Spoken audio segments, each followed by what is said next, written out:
ना ए फ्रेंड इधर में चूती आजा ब्लॉग बनाएंगे। हाँ गाइस तुम्हें एक चीज़ दिखाते हैं।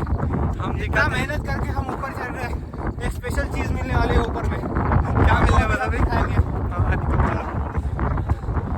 आधा पहाड़ हमने बाइक से ले आए, आधा पहाड़ हम चल के जा रहे हैं। टकला बहुत बोल रहा है, आगे आगे ये टकला ना बहुत बोल रहा है सुबह से।